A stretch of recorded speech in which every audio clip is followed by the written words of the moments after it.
And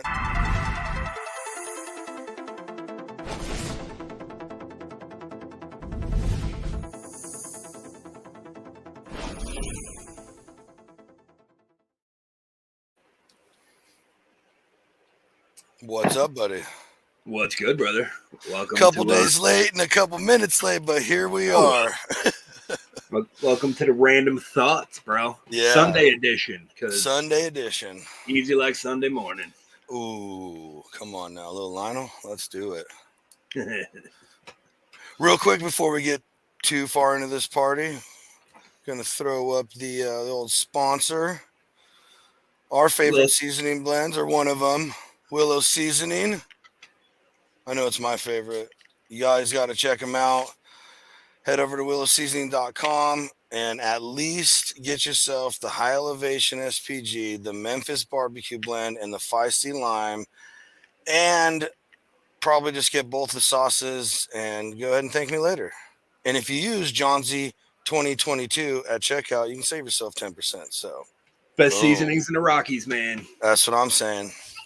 Vet owned out of Colorado. Let's go. Just won, or last year won American Royal Reserve Grand Champion for the Sweet Heat, which is fabulous. I love them all, but I have to list the other ones crept up on me. That's what happened. They're Sure. delicious. Don't forget Cleveland whiskey Oh, always a proud sponsor of the Dude Network. and Redbeard seasonings. Got to give some love to Redbeard. Yep, we love Redbeard. I'm just not sure which all of them are per Do what? show. I'm just gonna do all of them. Fricks and Family Farms. You can't beat their meat. Nope. And they're doing whole, like you get quarter, eighth, or half a pig or Whole cow. hog, whole steer, Yeah. all the way down to eighth, all the way up to Mhm. full head of cattle. And if you're in the left coast like Johnsy or in Arizona like myself, only extra $20 for shipping. So it's a sweet deal. Mm-hmm. Very good deal. And I'm going to mention our hopefully soon to be sponsor, Mickey's Malt Liquor. Absolutely needs to give me some free merch because Mickey, I'm pretty sure when I was drinking, I floated their entire company. Oh, There may or may not be pictures of cases of malt liquor from Mickey's that were hand individually wrapped by one of my drinking buddies. And in case you're wondering, after you've drinking about 3 or 4 of those, the last thing you need is a fucking manual dexterity test.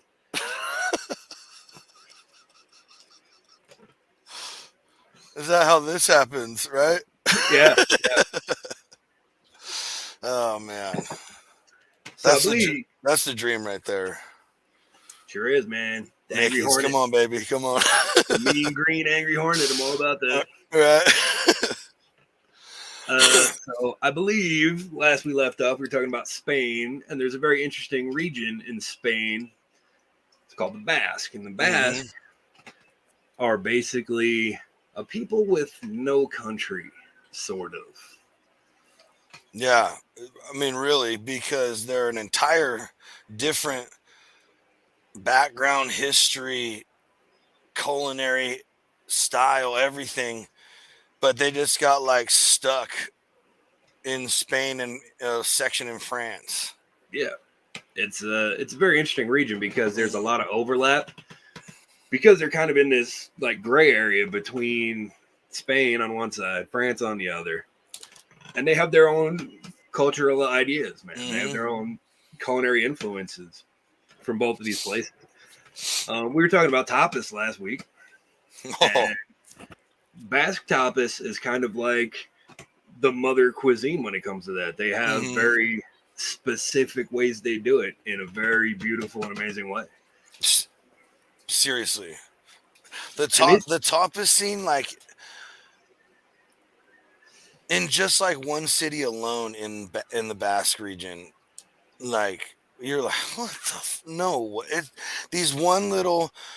I mean, I've seen them from the plates, like a teacup saucer size too, a little bit bigger, and they'll have 1 bite to 4 bites. That's it. Yeah. And they some of it looks so Ridiculous. fancy. Yeah, it looks like people. If you just cook that on any cooking show, you'd obviously win. Yeah.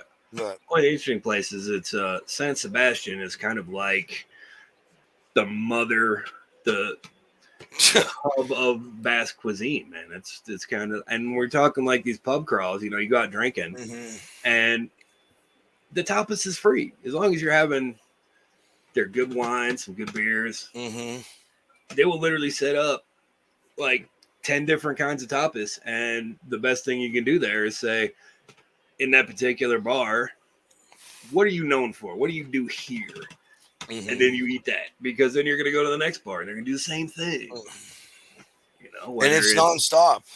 Oh yeah. Whether it's the origins of like chorizo, like we were talking about, or and it's like cured fishes, mm-hmm, which is a big thing for them. But before we get crazy off that, one of the things that blows my mind about, and I'm just going to say San Sebastian alone, because it is like almost like the motherland of beyond what you could imagine cuisine and it's like regular standard issue. That's where it is, what it is everywhere. But just a couple of facts. There's 23 Michelin stars restaurants in Basque country. 18 within like a 25-mile radius. And San Sebastian is like the mecca of this stuff. And so it's not like here where you got to go pay like, $1,000 to sit down at a table to have a Michelin star dinner. Like the tapas bars you're going to are Michelin rated. Yeah. It's insane. So do you know where the Michelin star comes from? I don't. Okay. So for anybody watching, don't waste your time, especially if you're in the culinary industry. If you're a chef, don't waste your time getting Michelin stars, because I'm going to tell you where the Michelin star thing comes from. And you can look at your car or truck and you will understand where it comes from. Okay, it is the same thing. So there's a company that started in France and they made tires. Okay. But they're really good at making tires. So they didn't have a lot of repeat business for a long time.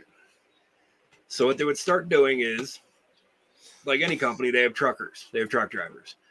And the original Michelin guide was from these guys delivering all these tires. And whatever restaurant they would go to or whatever inn or hotel they would stay at, they would give a rating on a star system. No. So here's the thing. This is epic, dude. The further away from the distribution of their tires they would have to drive got the higher stars. So here's the thing. If you lived in Marseille, France, and the ultimate 5-star, breakfast joint was 600 miles away, you would end up having to drive to and from, putting 1,200 miles of wear and tear on your tires. It's a total scam when it started, because they needed people to drive more. And for people who don't understand what I'm talking about yet, that is absolutely amazing. Of course. The Michelin company here in the States is called Michelin Tires. It's the same thing. And here's also the other little known fact about the Michelin stars. So yeah, you can have amazing food, but if everything else in your restaurant isn't perfect, you're not going to get a star. So you have to have the perfect wait staff, table settings, the cleanliness of your bathroom. Like, everything is taken into consideration. And like, if you're a chef and you're going through all that, you talk to your front of the house, make everything immaculately perfect. But you have no idea if some customer is going to go in the bathroom and destroy it right when the Michelin star, team is going to go inspect. Right when they walk you through. They're right behind him. Yeah. Yeah. So you're not going to get a star. You put in all that time, effort. If you want absolute load of crap, dude. If you want something that actually means something, go for a James Beard Award. Oh, okay. Yeah. And that's just about food, right? It's all about the food, Yeah. and the different categories are food centric. Like they have Mhm. one that is for cookbook authorship for Oh that wow. year. Okay. Yeah. So like if you've been in the industry for a lot of years and you write a cookbook that's insane next level, Mhm. it's voted on by your peers. So other people in the industry are going to Yeah. look at it and go, "Well, shit, I never thought of that." And Yeah. that's how you get like James Beard Awards Okay. versus, you know, how many people spit shine your soup spoons that day. Yeah. You know, I totally object to the Michelin star thing. I think it's a So total yeah, scam, it's just a a pretentious total rip little off. Yeah, whatever. Yeah.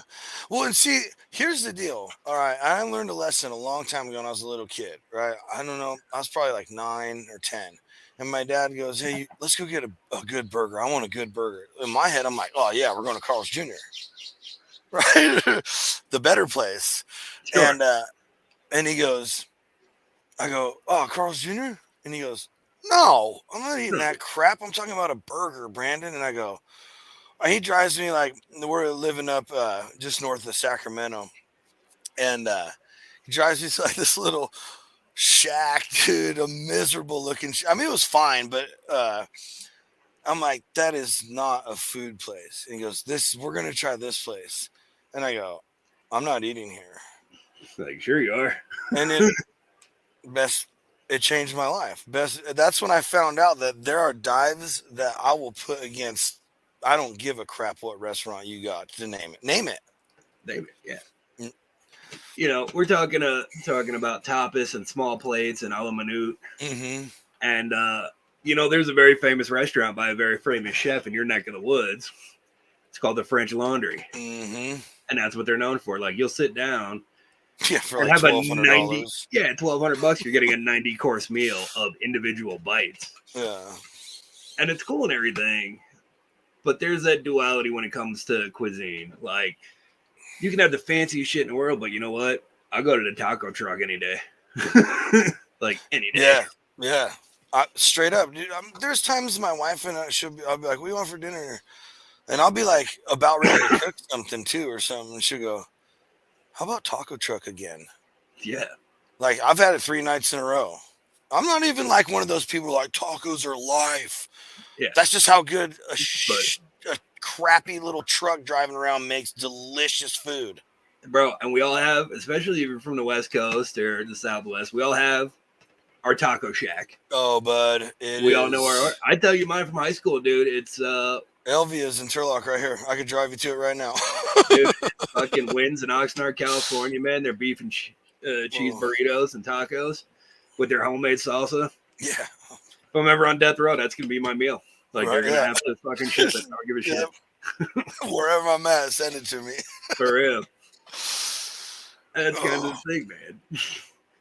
You know, And and then, and that's another thing about tapas places is like, for how many there are, like if you watch, I mean, even just all the different episodes of Anthony Bourdain going over there, or if you go hop on YouTube and look up tapas pub crawls or whatever, there'll be everyone there. You know, they go to like 5 to 10 different places, and there's definitely some overlap, but sure, there's like a handful you won't see in any other video from every video. absolutely. And They're that's just the thing. everywhere. Each different individual pub is going to be known for that one thing. Mm-hmm. And you know what? Like a lot of, especially Western thinking is like, that's only one tiny ass bite of food. So yeah, but when you're doing 40 of them Yeah, in like it's 2 hours, more than a meal. like you're gonna be getting meat sweats and shit. Like it's gonna happen.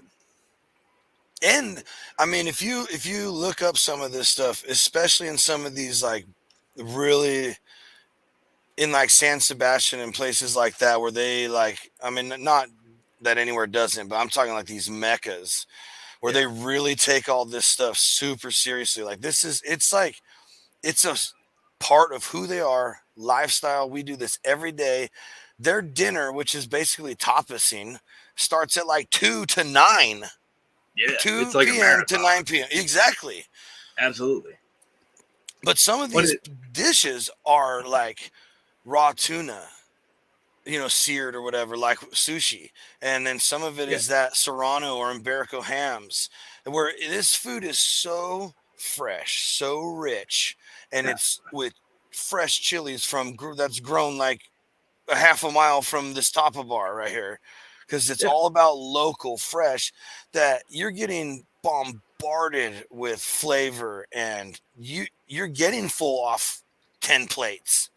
absolutely. One of the really fascinating, interesting things they do, especially in San Sebastian, is they do what they call a gastronomic society, Oh, yeah, I can't wait to talk about this. and basically it's a club. All the dudes get together, and they have these huge long tables, and the rules are to be part of the club. Whenever you have one of your meetings, you have to make something for everyone, one hmm dish. You're talking 50, 60 guys sitting there drinking, and everybody will take turns swapping out in the kitchen and hmm making a particular dish. And you get And, guys there that are been chefs, been doing this stuff for decades, and these are the hmm guys who like lay awake at night and they'll think of an ingredient like, what can I do with an egg? And then they'll spend like a week contemplating a new and interesting way of doing it, and they'll serve it to everybody, and it'll be amazing, and then you'll never see it again. yeah, that's one thing that's so crazy is these guys will. It's literally, it is a club. It is a men's club because over there, their whole dynamic is a little more matriarchal in the home, and so if they wanted to come home and cook, it's like, no, you get out of here. Yeah, This is my kingdom, and yeah, so they like literally ran away and just started these, like drinking club or gaming club, and it's all about cooking. And yeah. it's so they sing, they party, Oh yeah, it's just rounds and rounds and rounds until everybody does it. yeah, exactly. And And in like you were San saying, that'll Sebastian, start at yeah, like yeah, and like you were saying, that'll start at like 1, 2 in the afternoon, and you're not getting done till like 9 or 10 at night. yeah. And there's, just to give people an idea, in just one city in San Sebastian, there are 50 of these clubs, or at least that we know about, 50 of them. Yeah, and those are the And ones that you know about that people talk yeah, about and there could be, and there's probably that many more that you that's don't know just about. like 5, 10 people in someone's, cool little dining area, and that's probably the unfortunate thing about that is there's probably some stuff that's made in that will never ever be seen, or not even by them necessarily again, and no one will ever know. And it could have been the best thing ever made Yeah, ever in history. it's like you know what the real chef's table is. There's this big thing in the restaurant industry, especially in high end joints, that they call the chef's table. hmm Right, and you come in, you pay like $1,000, and you have like a table of 4 people, and they make very specific like food that's been shoved into force rounds and all kinds of stuff, right? hmm And it's very next level gourmet. Originally, the chef's table were, guys like myself. We'd get done at hmm like, 2, 3 in the morning after closing, and there'd be nothing to eat, man. It's like gas station burritos or top ramen. So what we'd start doing is who lived closest to the restaurant. And then we'd, for the week or so before like a Friday or Saturday night was ever going to be rough, we'd think of stuff to make. And the real chef's table is, 6 of us sitting around hmm making next level shit that no one's ever going to eat but us. yeah, yeah. When I worked in an Italian restaurant here in town, like their food was, I mean, American Italian food, but it was good. They still, I haven't. They're the only. I haven't, since they changed owners and their menu a little bit. I What's up, Tony? What's up, Aaron? Sorry, guys. Uh, I I will not eat shrimp scampi anywhere else, because shrimp scampi to me is a light butter sauce. What's up, Chad? And they made it so like this wine lemon butter sauce, and it was so good over there. And everywhere else does it all creamy or thick or weird. And Dude, the traditional recipe for shrimp scampi, all it is butter, a little bit of oil to temper it so it doesn't hmm reach a smoke point, garlic, salt, pepper, and a little sherry wine, and that's it. yeah, and it's so good. That's literally one of my favorite dishes, and no one makes it. They made Yeah, it for a while there, but So our food was pretty good there, Yeah, but it's like an Alfredo sauce. yeah, but the craziest thing was every once in a while the chefs there would like bring a few ingredients from home, and I'd be like, "Hey, Brandon, it's lunchtime. Come on, come sit down." And I would be Yeah. eating all kinds of just creations from these guys. Like, dude, Oh yeah. why don't we open up a restaurant? Like yeah, family meal is definitely a thing. Mm-hmm. And you know what? I used to work at a Greek restaurant, and we did a lot of like high end catering on the side, and it was me and like 6 Mexican dudes. Mm-hmm. And family meal, you'd have some of the best tacos you'd ever have in your life. Dude, Fernando one time made homemade flour, nice fat taquitos, basically. Yeah. I've never had anything like that ever. I mean, and I still eat crappy taquitos, but I've never had anyone like that, even homemade, until ever since. Yeah. I'll bet So you. good. I'll bet you he makes that once a week for his kids. Like, Oh, I'm sure. like that's I'm just like sure. lunch, Yeah. And that's a big thing, especially when we're talking about like the Basque region. Like I said, every one of these tapas joints has that one thing they're really good at. A lot of that comes from the family history, like who started this pub, where did that come from? Oh, your forebears were fishermen for decades. So then somebody's mom or aunt made a recipe, and they carried it over. They've been making it for 200 years. Yeah. And that's why one thing is amazing at that bar, because it's been a thing for that long. Mm-hmm. That's what's crazy. And they have restaurants that have been open for 300 years. Like, yeah, nowhere else can say that. And shit. Yeah. Serving the exact same suckling pig dish for 300 years.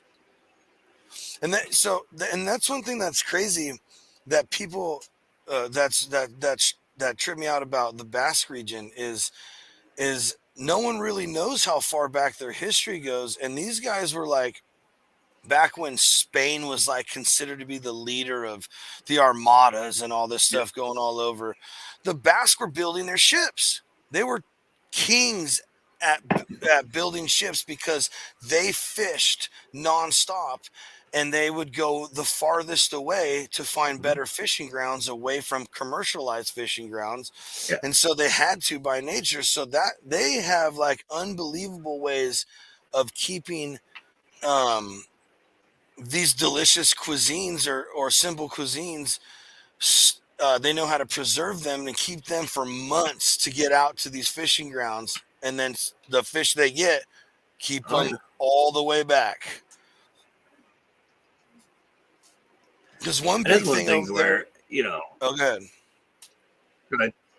I was gonna say, because one huge thing in back. Oh, go ahead. Dude. You go. Go. A lot of this stuff comes back pre-refrigeration. You're talking pre having things in your home. Yeah. So what do you do about that stuff? Yeah. And these are guys who figured out, is what I like to call exercises in lateral thinking. So you have a problem and everyone thinks it's the simple, so the answer that's right in front of you. Well, that doesn't always work. So if you're going to drag a net full of fish behind your boat to keep it alive, you can't do that for hundreds and hundreds of miles because other stuff is going to eat that fish. Mm-hmm. Well, if you come up with salt curing on the boat, this is if anybody's ever had saltwater taffy, here's the thing. That was invented by accident. And it turned out amazing. But thank you for that accident.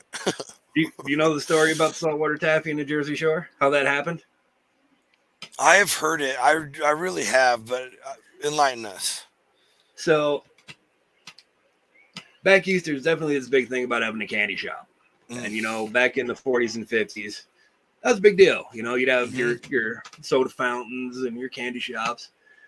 But out on the boardwalk, especially in like Seaside Heights, there were a bunch of candy shops. And one of the owners of this candy shop had these huge bay windows that he could open up, so customers come watch him pulling taffy and making the candy, and it was free advertising back then.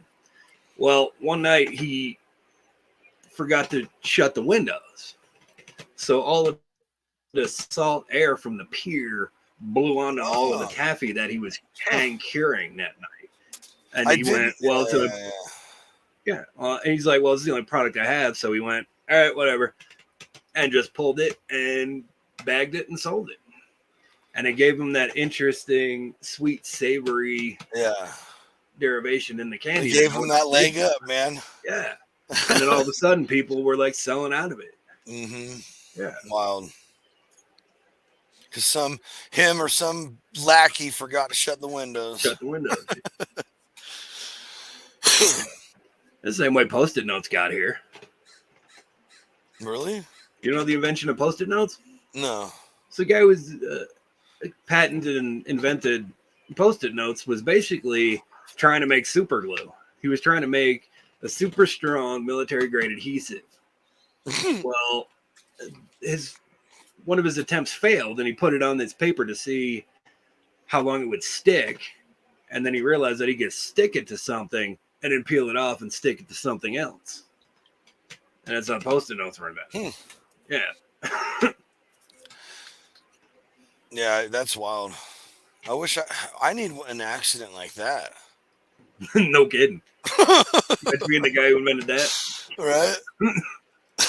Like here in Turlock, there's a teacher, and he was on, I can't remember, it was like a 3 or 4 person team that invented Ziploc.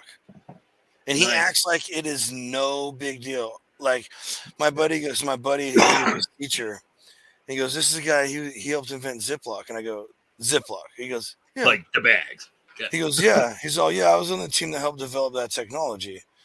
And then he immediately just started talking about something else. I'm like, excuse me? Like, hold on, bro. And he's like, all, yeah, it was a long time ago. I'm like, okay, all right. Because it was just like, they were just like messing around and like, you know, they figured it out, I guess. I don't know. I'd be like, yeah, I am the Ziploc king. Right. You know? Walking around with a crown made of it. That's just like microwaves. Everybody has a microwave in their house. You know how that was invented? No.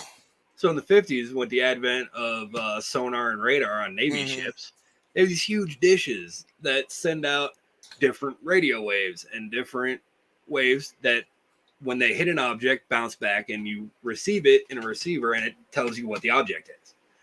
That's kind of like the layman's version of what radar is. Well, they also send out microwaves. It creates radiation when you do that. Well, one guy who was repairing something on the ship left a candy bar on top of that dish, or like right in front of it, while they were actively using the radar dish. And he went to pick up his candy bar, and it fucking melted. Yeah, makes sense. And then a bunch of radar technicians were like, well, why did that happen? Yeah, because they had to figure that out. Figure that shit out. Yeah. And lo and behold, they figured out that, a magnetometer will vibrate water molecules at a certain hertz and a certain frequency. And went, well, if we put this in a box, you can cook shit. Yeah. So there you go. That's what else was invented like that? Video games.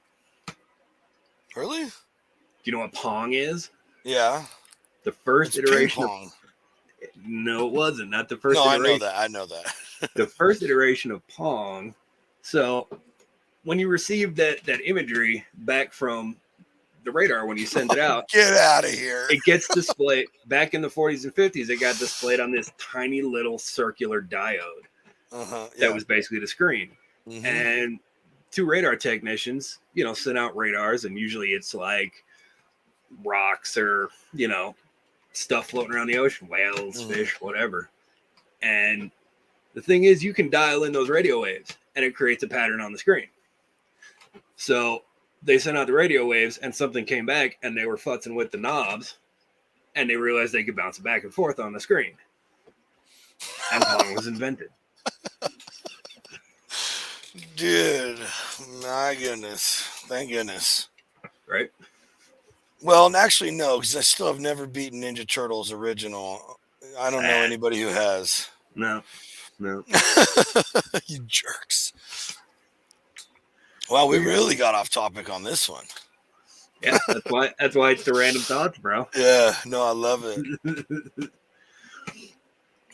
The one thing that I really am jealous of that region. Getting back to Basque, is that like that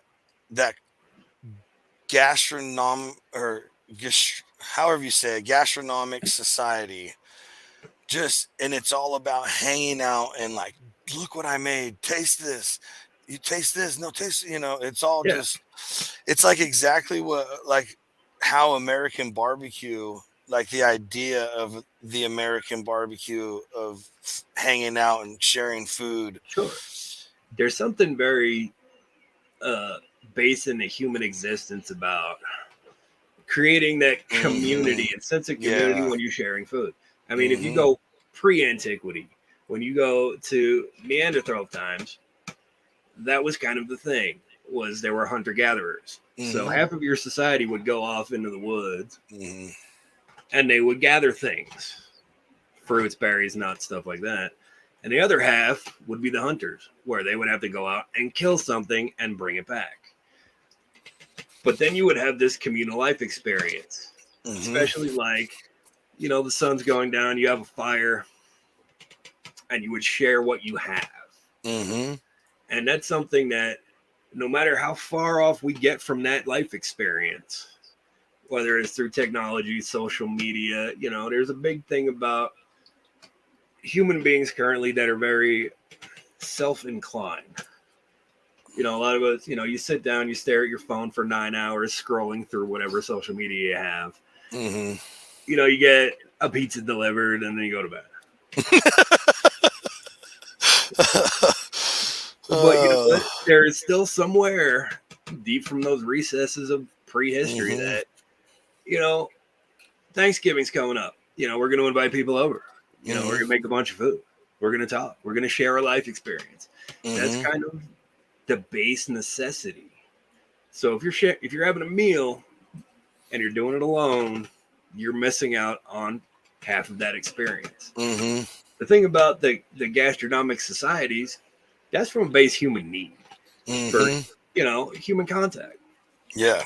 We've gotten really far away from that. One of the big things that people forget is, what, a lot of the things that, so you join one of these societies, we Hmm. make one right now if we wanted to. Yep. um, Yeah.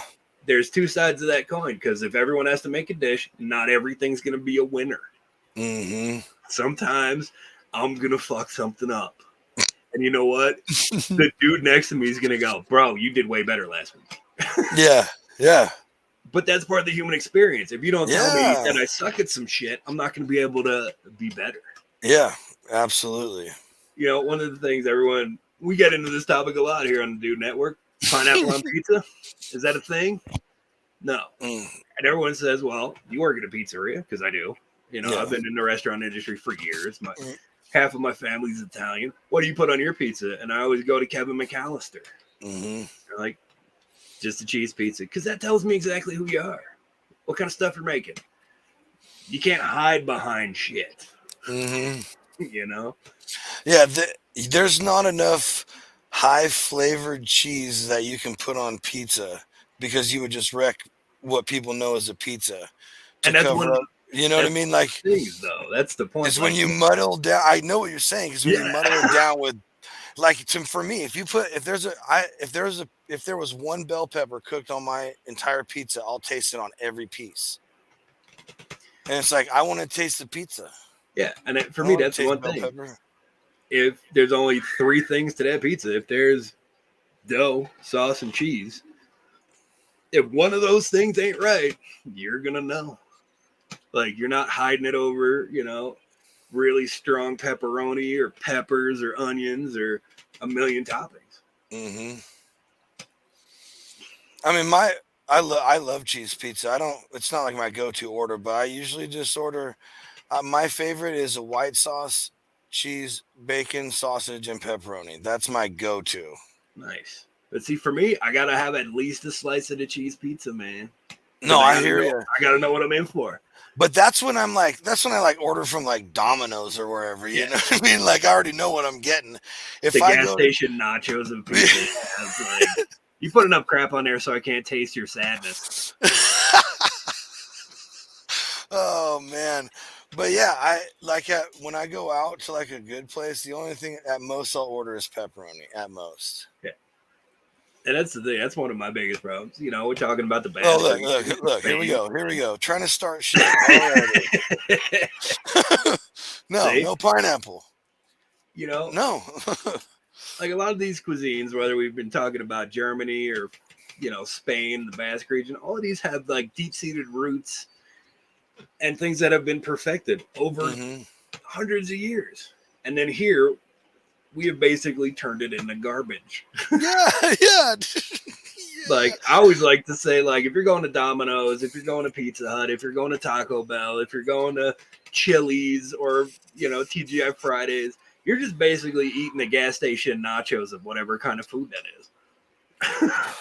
Like when I think about now, I love like the pub style food. One of my favorite restaurants Absolutely. is a pub, is an Irish pub, and like their lasagna is insane.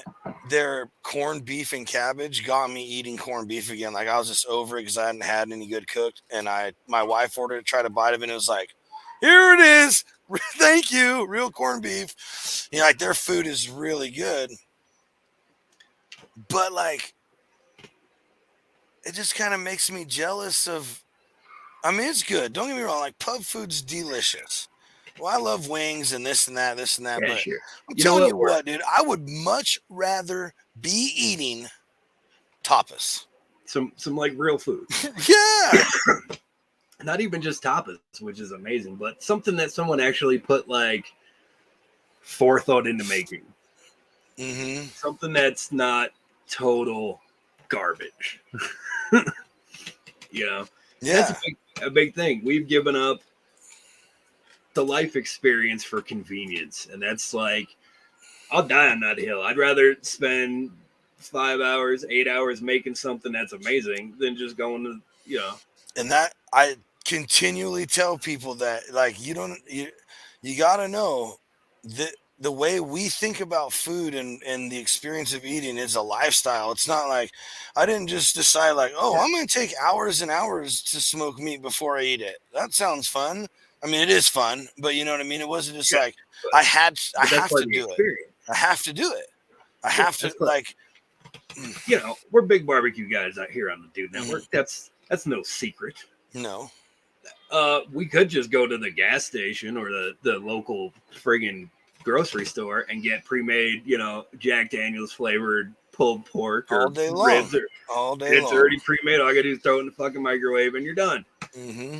But it's not the same experience. No. And that's kind of the thing, man. When you're talking about these cuisines like Basque culture and stuff, there's an experience that we're missing out on, especially here in the States. And like I don't know. This just dawned on me, but like now all these people do that. We're doing it on a lightweight. We have these Instagram meetups, or they have like, oh, this team is having a meetup, or this group of people, like Nombre, our buddy Nombre. Yeah, He goes down. He I was does. about to say that. They do that freaking believable live fire meetups with Al Fergoni and all these crazy awesome accounts, Yeah. and all they do is they just hang out. And the last one was for a good cause. They did it for first responder, but they just hang out, and it's literally they just all got together to hang out and enjoy each other's company while cooking food and eating it together. Yeah. And this is something that I've talked to a lot of people and a lot of creators about. When you're making content, everyone seems to try to wrap their brain around the algorithm of whatever platform Mm-hmm. they're using. Well, the platform and the algorithm, you're trying to quantify it. You're trying to figure out how Yeah. am I going to get the best views. That you can ask anybody on the Dude Network, what's the number one video that you spent weeks, months figuring out, editing, coming up with the concept, Yeah. executing it, making it perfect. And there's And like you went through 15 edits at least. yeah, and there's like 15 views. Oh yeah. Dude, we talk about, we've literally brought that up on like at least the last 5 shows once or twice, But because here's the and thing you'll about post some bull crap of something that like, oh, that'll work today, and boom. that. So here's the thing, and this is why no one's ever going to be able to figure it out. So, number one, you're trying to quantify the viewers. Okay. So you Mm-hmm. can't quantify the human experience because everybody's going to look at something in a different life perspective. Mm-hmm. Okay. Number one. But someone has programmed that into a series of computers of what they think you're going to like Mm-hmm. and make it adaptable to learn what other people are looking at. Anything can change that on any given moment. So if you spend all Mm-hmm. this time, effort, and energy trying to do something and it doesn't work, that's why. You're not going to be able to quantify the human experience. And same thing with the gastronomic clubs they have, like Yeah. we were talking about. It's like, Mm-hmm. you know what, you can watch it on TV, but you have to do it to really appreciate it. Yeah, I watch when I see that kind of stuff. Like it doesn't. No, I don't want to say it makes me sad, but it just like, man, dude, why don't we do this? And I mean, we don't Well, do it and that's because we all live states away, unfortunately. But yeah, like, why isn't this a fucking thing, man? and that's kind of the odd duality of this life experience because not everybody likes the same thing. There's not this universal experience everybody wants. We all have different histories, different life experiences. Mm-hmm. The interesting thing, like, especially here on the Dude Network, all right, so I grew up in New York, lived in California, now I live in Arizona. Tony lives in Ohio, you know. Johnsy lives in Northern California, Nombre lives in Texas, Doobies in New you know, Mexico, Doobie's in New Mexico. But we all have a linear Grubs out in idea. Georgia. Yeah, Yeah.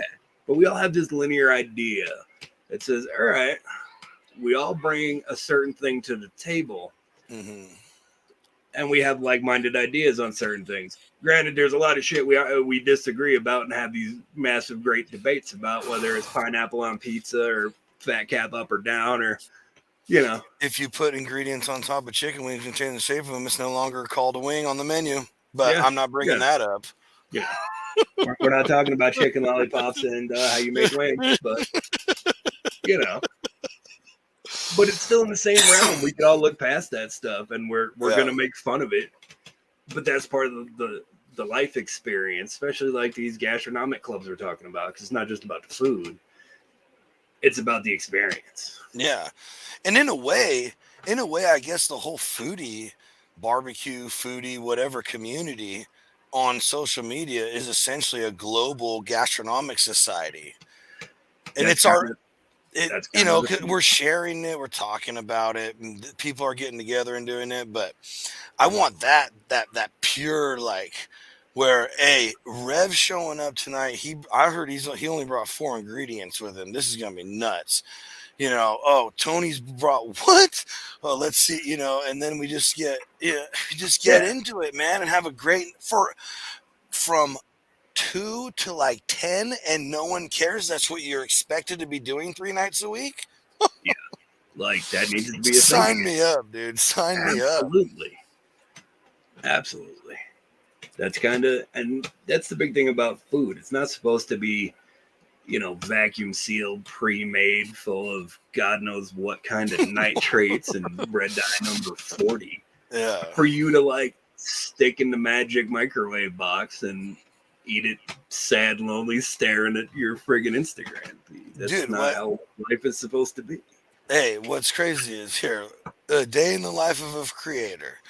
I will cook, right? And I'll be like, oh crap, I'll be busy editing or doing live stuff. And then when I come home, I was like, oh, I needed to do this real quick. And then I'm like, oh crap, we haven't even eaten dinner. I haven't even made nothing. But I make a pulled pork and I vacuum seal that and I'll pull it out, heat it up sous vide style. And it's the same as it was Sure. when I vacuumed it. And I Yeah, have but I that's have different. non-sad, delicious microwave homemade But meals. that's No, different. I know, but I'm saying, like, dude, like, it's not that difficult to have that. Like, I'm Yeah, but not you have to rich. put I'm forethought not. and knowledge into that, and that's the thing. I, Yeah, I was no, I don't think it's that. I think it's you have to put forth effort. effort. Yeah, Yeah. I was talking to one of my older kids about this. earlier this week. I said, you know what? This society that we live in is the most knowledge rich and wisdom poor ever. You have the entire world in your pocket. But are you going to take that knowledge and information to do something with it? See, and I say it a very different way. I say you have access to everything. You watch all these videos about stuff, this, and that, but you watch other people do it. You just sit like, oh, that's so cool. So then you spend the next 2 hours watching 50 other people do that exact same. Why don't you try it? Why don't you do it? Exactly. You know, a lot of that comes down to motivation. We've given up motivation for convenience. Like, if I want to figure something out, I'm going to go and do it. I might look at a couple of videos so I don't burn my fucking house down. yeah, sure. Yeah. Like, okay, so I need to know what not to do. Absolutely. Like if I'm getting into a project or something, YouTube's my best friend. Yeah. Because 1,000 people just like me and 1,000 professionals have made videos on it. So yeah. But I'm going to look at it. I'm going to figure it out. And then I'm going to get the materials and equipment I need. And then I'm going to execute whatever it is. Oh, and another great example of something else we talk about all the time here on the Dude Network. Tony's he talks about it all the time. Is like, I will go on, I'll look up a recipe. What's up, fellas? That's my friends. They're a fishing team. Nice. On the East Bay. Slew Junkies, shout out. There you go. Next one's going to cost you guys. No, but like I will look up, like I'll say I want to make, whatever, chicken parmesan or whatever. So I'll look up a couple recipes. I'll watch a couple videos, just to see how different people put it together or whatever. But I mean, that's kind of simple, breaded chicken, sausage, cheese, but whatever. But then I don't write any of those amounts down. Every time I look it up to get the execution and the idea, and then I just go make it happen. And sometimes it's an epic fail. I will absolutely admit it. I have a few fails in my book. Sure. Most of the time they come out good enough that I'm like, okay, if I do this and this next time, it'll be delicious. You know what I mean? Yeah. But that's part of the experience, though. That's exactly. That's like, and I tell people like, they're like, oh, I'm gonna get a barbecue. Like, I love to cook in the kitchen too. I want to do it. I'm like, dude, it's not. It's a lifestyle. It's a lifestyle. I didn't tell anybody I was gonna do this. I've been doing it. Yeah. And it doesn't matter if you want to like. And I'm not discouraging anybody. Get out there and do this stuff that we do. It'll change your life. Whether you want to build a deck in your house, whether you want to. Oh, hey. Whether you want to like learn how to carve stones into sculptures, or you want to learn how to cook brisket, put your phone down and go do it. And when you have a couple of failures, you start asking people. Yeah, and honestly, lots of times that's how I go into stuff. Is I'll have this idea. I'm like, yeah, that sounds legit. Which, I should learn not to trust that all the time. But most of the time nowadays, it's legit. And I'll set out, and like if I get to a point where I'm like stuck or like something doesn't feel right, or I'm like, oh, I'm having trouble getting this to balance, or whatever the project, if I'm building, cooking, whatever, then I'll go in and go, okay, well, how are these people? Oh, now I see. I didn't put oil in the dough. Well, I'm screwed, and it happens. Whatever. Yeah. I've had plenty of fucking experiences, whether it's in the kitchen or wrenching in the garage or building something, where I literally look at myself and I'm like, let's see how we can fuck this up today. Right here, yeah. I'm busted. She's telling us I wing it every time. Every time, man. But I got to try. And then I learn from those failures. And then just like those gastronomic societies, ask her how many times have those winging it have turned out to be miraculous failures. Yeah. No, or the opposite. Yeah. Like, oh my gosh, I wish I wrote every step of this down because this is literally perfect. And that's one of those things where you're never going to be able to repeat that process again. I have two right now that haunt me, Rev, haunt me. 2010, I made this rosemary. He knows the date. I know the year. 2010, I made a rosemary paprika garlic butter pork loin, Sure. and I literally almost shed a tear. It was so good. I couldn't believe I just winged that. And then I made this. I wanted lasagna style soup. I didn't have any idea how to go about it, and I didn't watch a video or anything this time. So I made like this half of this broccoli cheese. It was just like the cream and the cheese portion of this Yeah, broccoli bait. cheese soup. Yeah. And then I made like my marinara, but towards like thicker, which like towards a lasagna style soup in my head. Sure. Combine the two, do some sausage, blah blah blah. And my wife was like taking Tupperwares to pee. It was so good, and that is gone forever, dude. That is gone forever. I'll tell you this. I used to work at this bar and grill, and it was a brewery and kind of like a brew pub. And every year we did Patty's Day, right? We did St. Patty's Day. We did corned beef and cabbage, the whole 9 yards. But we also always did like a soup of the day. We'd always make something like that. And this one year we made an Irish fish stew, like Mrs. Murphy's chowder kind of deal.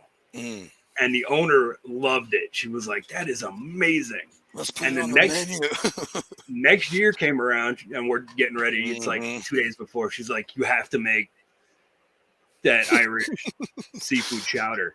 And I look at the sous chef, and I'm the guy doing it. He's like, "Do you know what we did?" I'm like, "Fuck no." Yeah, that was a year ago, bro, and we winged it. You think I fucking wrote anything down? And we totally did again. And she's like, "Yeah, it was better last year." I'm like, "Yeah, well, whatever." And it's funny because like I had this roommate for a while, and my wife and I would get in these kitchens, and it was like something simple like kielbasa, Brussels sprouts, cauliflower, sure. And a couple of like a little one pot freaking dish, and Sure. just how we seasoned it, and like I learned something brewing beer. And this it leads into baking too a little bit, but when you add ingredients in, also changes the flavor. Absolutely. So like if you add garlic in the beginning, it's a way more roasted garlic flavor. If you add that right at the end, you're getting really strong garlic flavor. Just as a small example. They're different flavors. Very different. Yeah, different profiles for different reasons, and blah blah blah blah. Absolutely. And like he got so irritated because he'd be like, "Dude, make that one from last time." Like, okay. Nope. Or I'd come up with some dessert. We'd come up with some dessert, and we'd be like, "Oh my gosh, do we know what we did?" Like, nope. And so we went to like the Dollar Tree or 99-cent store or whatever and bought those composite notebooks. And I bought they're like 2 for $1 or $1. Yeah, so I bought like 10 of them. Yeah. Bought like 10 of them, and we stuck like 4 of them right next to the stove and microwave, swearing to write down. And over a year, 3 recipes made it in there. It just not a single thing written down, bro. I got like 50. I know. It's because especially once you get into it and like you set out with an idea, you don't want to do anything that's going to mess up your thought process, especially for and it's maybe it's a little bit easier for guys who've been doing it a long time or people who know professionally trained or this or that or whatever. But I imagine the creative process is the same for most people. You don't want to lose what you have going on. Yeah. And so you breeze through a couple things to get started, and you're like, I'll go back and write that down. Never happened. You hit a groove, and you're like, oh, what if I did this? And now you're in outer space on this, and that, Yeah. There's something called a reasonable facsimile. Like, you look at what you did and go to write it down, and it's like, well, that's close. Like, you're going to get a reasonable facsimile of whatever you did, but it's never going to be the same. Yeah. And I've tried going back and doing that. Like, and I tried to, because, to be fair, I haven't gone back and tried to recreate any of them yet, but at least I have something written down. But I try to do it with smoking too. Like, I'm going to write like times, temps, and just see Never happened. That's a big thing for me when I'm brewing and distilling, because I use all kinds of interesting ingredients and trying new techniques and all that. And then someone will try and be like, that's amazing, dude. You have to make that again. I'm like, never happened. Like, whoops. But, there is something for that, like there's a huge market for one-off, in art. in Absolutely. bikes, in cars, in whatever. The same thing for food. Like that's why Absolutely. that's why there are lots of places, even in our dulled down, bastardized culture of food. Yeah. You still go to that same pasta place every Thursday because they only do that one dish on One thing. Thursday, and that one Yeah. chef does it only. Yeah. And it's the Exactly. best. And you know what? I really believe that comes from that need, Mm-hmm. that experience that fucking everybody kind of chases. Well, I'm telling you, there's no way the amount of work it takes to pull. I mean, and granted, if you're doing it every single day and it is your muscle memory, like some Sure. electrical things are for me, it's easier and it's different. But all that effort and energy, I lost my train of thought where I was going with that. But The wife gets real mad about this. So I was a kitchen manager at Denny's. I worked at 2 other breakfast joints. You know how quick I can flip some fucking eggs, dude? And they come out like perfect every time. Like, you know how many eggs I've freaking cracked in my life? And she, like, every time we have breakfast, she's like, "Can you make me some eggs?" I'm like, "Yeah, it takes like 2 seconds." Yeah. And like, I don't even have to look at what I'm doing. It's that just practice, I'm trying to remember what my point was. I had a really good point to that, but that's how my brain works, folks. We moved on. Yeah. So what do you think for next week, bro? We've been chatting for almost an hour now in our half-hour show. Yeah. We're going to stick to that too, that half hour, folks. I promise. One of these days. Today's not that day. Yeah. That'll just be so like our shtick thing every time. Like, welcome to our half hour show. Yeah. I don't know, man. I mean, we could swing into Portugal if we wanted to, or we could head north, or we could just go wherever. I mean, Portugal is cool for me because I brought this up before. Every January, I do a Portuguese Montanza with a Portuguese family. Let's go with Portugal next week, man. All right. I think that'd be a good segue. All right. Some more interesting random thoughts. And I mean, another place where it's right along the same cured meats, cheeses, different stuff, and they do it their way. And then they also have a separate part of Portugal, a little off in the ocean, that does things their own way. Absolutely. So, but if you want to know what I'm talking about, you'll have to tune in next week. Y'all come back next week. All right, brother. Hell yeah. We'll sign this one off then. Absolutely. And great show, man. Absolutely, man. Thanks to you, everybody, for watching. We'll see you later, y'all.